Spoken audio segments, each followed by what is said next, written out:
በስመ አብ ወወልድ ወመንፈስ ቅዱስ አሐዱ አምላክ። መስከረም 28 በዚህች ቀን ቅዱስ አባዲርና እህቱ ኢራኢ በሰማዕትነት አረፉ።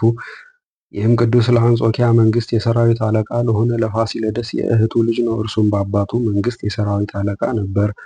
በውስጡም የሚጸልይበት እልፍኝ አለው። ከሌሊቱም እኩሌታ ክብር ይግባውና ጌታችን ኢየሱስ ክርስቶስ ተገለጠለትና እንዲህ አለው፣ የሰማዕትነት አክሊልን ትቀበል ዘንድ እህትህ ኢራኢን ይዘህ ወደ ግብፅ አገር ሂድ። ስለ ስጋችሁም እንዲያስብ ሳሙኤል የሚባለውን አንድ ሰው እኔ አዛለሁ። ከዚህም በኋላ ሰላምታ ሰጥቶት በታላቅ ክብር ወደ ሰማያት አረገ።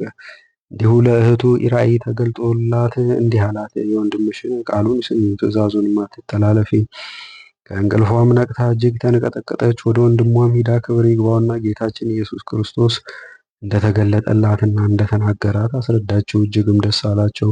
ክብር ይግባውና ጌታችን ኢየሱስም ስለ ስሙ ወደ ግብፅ አገር ሄደው ደማቸውን ያፈሱ ዘንድ በዚህ ምክር ተስማሙ። የቅዱስ አባዲር እናትም ይህን ነገር ባወቀች ጊዜ ልብሷን ቀዳ አለቀሰች። ከባሮቿም ጋር ወደ ቅዱስ አባዲር መጥታ በሰማዕትነት እንዳይሞት ታምለው ጀመረ። እርሱም ስለ ሰማዕትነት ነገር ዲዮቅልጥያኖስን እንዳይናገረው ማለላት። በዚያንም ጊዜ ከልቅሷ ታግሳ ጸጥ አለች። ወደ ሌላ ቦታ ሄዶ በሰማዕትነት እንደሚሞት ግን አላሰበችም። ቅዱስ አባዲርም በየሌሊቱ ሁሉ እንዲህ የሚያደርግ ሆነ። ልብሱንም ለውጦ ከቤቱ ይወጣል። በወህኒ ቤት ላሉ እስረኞችም ውሃ በመቅዳት ያጠባቸዋል። እስከሚነጋም እንዲህ ያደርጋል። በር የሚጠብቀውንም እንዲህ ብሎ አዘዘው፣ ይህን ለማንም አትናገር። ይህንንም ስራ ብትገልጥ እኔ ራስህን በሰይፍ እቆርጣለሁ። ከዚህም በኋላ ቅዱስ አባዲር ተነሳ። እህቱን ኢራኢንም ይዞ ወደ ግብፅ አገር ሄዶ እስክንድሪያ ደረሰ። ከወታደሮችም ያወቁት አሉ። አንተ የሰራዊት አለቃ ጌታችን አባዲር አይደለህምን? እንዲህ ያሉት። እርሱም ፈገግ ብሎ ብዙዎች እንዲሁ ይሉኛል፣ እኔ ግን መስለው ይሆናል እንጂ እርሱን አይደለሁም አላቸው። ከዚያም ወደ ሌላ ቦታ ሄደ። በዚያም እንደ ቀድሞ እርሱ አባዲር እንደሆነ ተናገሩት። እርሱም አይደለሁም ይላቸው ነበር።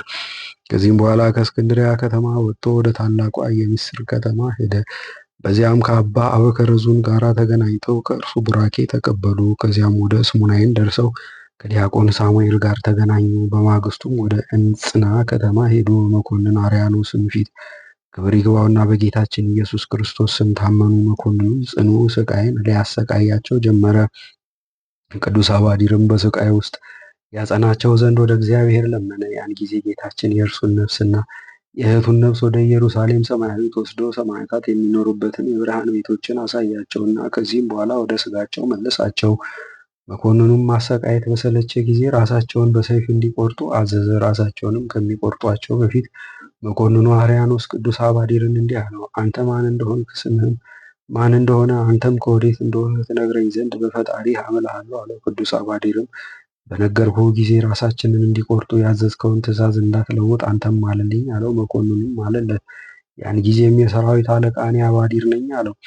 መኮንኑ አርያኖስም እንዲህ ብሎ ጮሆ፣ ወዮልኝ ጌታዬ ሆይ፣ በአንተ ፈንታ እኔ ሊሞት ይገባኛል። ይህን ሁሉ ጽኑ ስቃይ እስካሰቃየው ድረስ አንተ ጌታዬ እንደሆንክ እንዴት አላስረዳኸኝም? ቅዱስ አባዲርም አንተም እንደኔ በሰማዕትነት ትሞት ዘንድ አለህና አትዘን፣ አሁንም ምስክርነታችንን በፍጥነት ፈጽም ብሎ መለሰለት። በዚያንም ጊዜ ራሳቸውን በሰይፍ ይቆርጡ ዘንድ አርያኖስ አዘዘና እርሱንና እህቱ ኢራኢን ቆረጧቸው። ያማሩ ልብሶችንም ዘርግተው ገነዟቸው።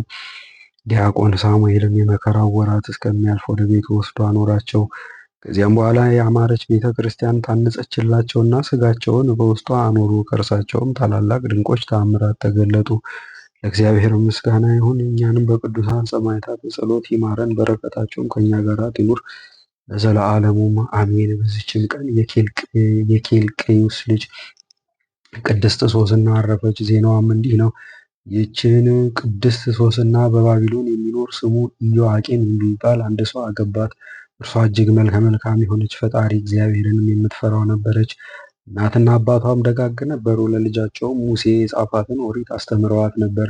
ባሏ ኢዮአቄም ግን እጅግ ባለጸጋ ነበር። በቤቱም አጠገብ የተክል ቦታ ነበረው። ከሁሉ እርሱ ይከብር ነበርና አይሁድ ወደ እርሱ ይመጡ ነበረ። ኃጢአት ከባቢሎን ሀገር ሕዝቡን እንጠብቃቸዋለን ከሚሉ ከግብዞች ወገኖች እንደወጣች እግዚአብሔር ስለ እነርሱ የተናገረባቸው ግብዞች የሆኑ ሁለት መምህራን በዚያ ወራት ታዩ። እነርሱም በኢዮአቄም ቤት የለመዱ የሚያገለግሉም ናቸው። የሚፈራረዱም ሁሉ ወደ እርሱ ይመጡ ነበር። ሕዝቡ ሁሉ ወደ ቤታቸው ከገቡ በኋላ ቀትር በሆነ ጊዜ ሶስና ወደ ባሏ ተክል ቦታ ገብታ በዚያ ትመላለስ ነበረ። ገብታ በተመላለሰች ጊዜ እነዚያ መምህራን ሁልጊዜ ያዩአት ነበርና ተመኟት። ልቡናቸውንም ለወጡ። ሰማይንም እንዳያዩ ዓይኖቻቸውን ግልብጥብጥ አደረጉ። ሰማያዊ እግዚአብሔርን እንዳያሰቡ እውነተኛ ሕግን አላሰቡም።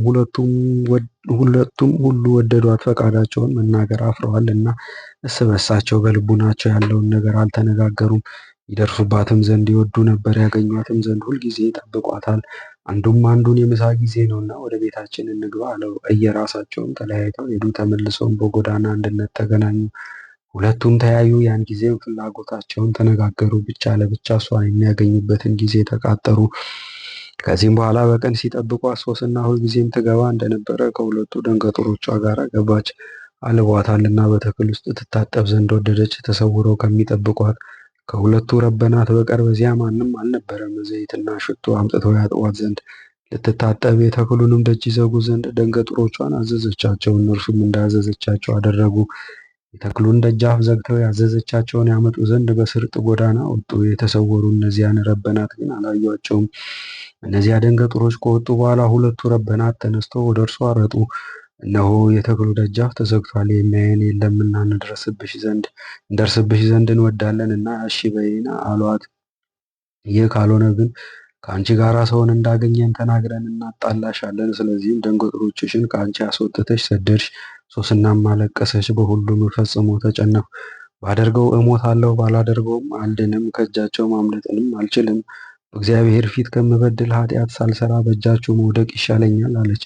ሶስና ቃሏን አሰምታ ጮኸች። እነዚያም ረበናት ከእርሷ ጋር ጮኹ። አንዱ ሮጦ ሄዶ የተክሉን ደጃፍ ከፈተ። በቤቷም ያሉ በተክል መካከል ጩኸትን ሰምተው ወጡ። ምን እንደሆነ ያዩ ዘንድ በስርጥ ጎዳናም ሮጡ። እነዚህ ሁለቱ ረበናት ይህንን ነገር በተናገሩ ጊዜ በሶስና ላይ እንዲህ ያለ ነገር ፈጽሞ ተሰምቶ አያውቅም ነበርና ዘመዶቿና አሽከሮቿ እጅግ አፈሩ። በማግስቱም ሕዝቡ በባሏ በኢዮአቄም ዘንድ ተሰበሰቡ። እነዚያም ሁለቱ ረበናት ሶስናን ያስገድሏት ዘንድ ከአመፀኛ ልባቸው ጋር መጡ። በሕዝቡ ሁሉ ፊት ያመጧት ዘንድ ወደ ኢዮአቄም ሚስት ወደ ሶስና ላኩ ብለው አዘዙ። ወደ እርሷም ላኩባት። እርሷም ከእናት ከአባቷ ከወገኖቿ ከዘመዶቿ ከሚያውቃትም ሁሉ ጋር መጣች። ሶስና ግን እጅግ ደመግቡ ነበረች፣ መልኳም ያማረ ነው። አመፀኞች የሆኑ እነዚያ ሁለቱ ረበናት መልኳን ለመጥገብ ይቀልጧት ዘንድ አዘዙና ገለጧት። አባቷ፣ እናቷ፣ ቤተሰቦቿ የሚያውቃትም ሁሉ አለቀሱላት። እነዚያም ሁለቱ መምህራን በሕዝቡ መካከል ተነስተው እጆቻቸውን በራሷ ላይ አኖሩ። እርሷ ግን ልቡናዋ በእግዚአብሔር ታምኗል እና እያለቀሰች ወደ ሰማይ ተመለከተች። እነዚያም ረበናት ብቻችንን በተክል ውስጥ ስንመላለስ እርሷ ከሁለቱ ደንገጡሮቿ ጋር ገባች። ደንገጡሮቿንም ልካቸዋለች እና የተክሉን ደጃፍ ዘግተው ሄዱ። ከዚያም በኋላ አንድ ጎልማሳ ከተሰወረበት መጥቶ አብሯት ተኛ። እኛ ግን በዚያ ተክል ዳርቻ ሆነን ኃጢአታቸውን አየን። ወደ እነርሱም ሮጥን፣ አንድነት ተኝተውም አገኘናቸው። እኛም እርሱን መያዝ ተሳነን፣ እርሱ በርትቶብናልና አመለጠን። የተክሉንም ደጃፍ ከፍቶ ወጣ። እርሷን ግን ይዘን ሰውየው ማን እንደሆነ ጠየቅናት፣ ግን አልነገረችንም። ለዚህም ነገሩ ምስክሩ እኛ ነን አሉ። የሕዝቡ መምህራንና መኳንንትን ነበሩና በአደባባይ የተሰበሰቡ ሰዎች ነገራቸውን አመኑላቸው። ትሙት በቃ ብለውም ፈረዱባት። ሶስናም ቃሏን አሰምታ ጮኸች። ዘለዓለም ጸንተ የምትኖር የተሰወረውን የምታውቅ የሚደረገውን ሁሉ ሳይደረግ የምታውቅ ፈጣሪ ሆይ በሐሰት እንዳጣሉኝ አንተ ታውቃለህ። እነዚህ መምህራን ክፉ ነገርን ባደረጉብኝ ገንዘብ የሰራሁት ኃጢአት ሳይኖር እነሆ እሞታለሁ አለች። እግዚአብሔርም ቃሏን ሰማ። ይገድሏት ዘንድ ሲወስዷት እግዚአብሔር ስሙ ዳንኤል በሚባል ልጅ ላይ ልቡናን አነሳሳ። እኔ ከዚች ሴት ደም ንጹሕ ነኝ ብሎ ቃሉን አሰምቶ ተናገረ። ሕዝቡም ሁሉ ወደ እርሱ ተመልሰው አንተ የምትናገረው ይህ ነገር ምንድን ነው አሉ። ዳንኤልም በመካከላቸው ቆሞ አላዋቆች የምትሆኑ እናንተ የእስራኤል ልጆች ሳትመረምሩና ነገሩን ሳትረዱ በእስራኤል ልጅ ላይ እንዲህ አድርጋችሁ እንደዚህ ያለ ፍርድን ትፈርዳላችሁን? አለ። እነዚህ መምህራን በሐሰት አጣልተዋታልና ወደ አደባባይ ተመለሱ አላቸው። ሕዝቡም ሁሉ እየሮጡ ወደ አደባባይ ተመለሱ። አለቆችም ዳንኤልን እግዚአብሔር አንተን አልቆሃልና በመካከላችን ተቀምጠህ ተናገር አሉት። ዳንኤልም የራሳቸው አራርቃችሁ አቁሟቸው፣ እኔም ልመርምራቸው አላቸውና አንዱን አራርቀው አቆሟቸው። ዳንኤልም ከእርሳቸው አንዱን ጠርቶ ከዚያ ሰው ጋር በምን እንጨት ስር ሲነጋገሩ አየሃት አለው።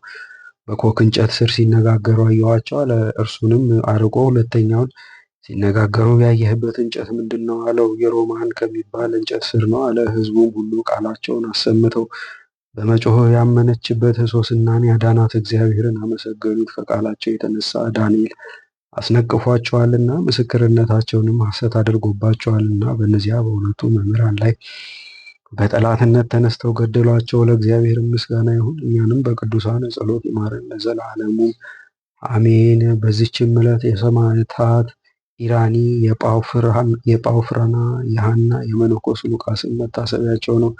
በረከታቸውን ከኛ ጋር ትኑር ለዘላለሙ አሜን።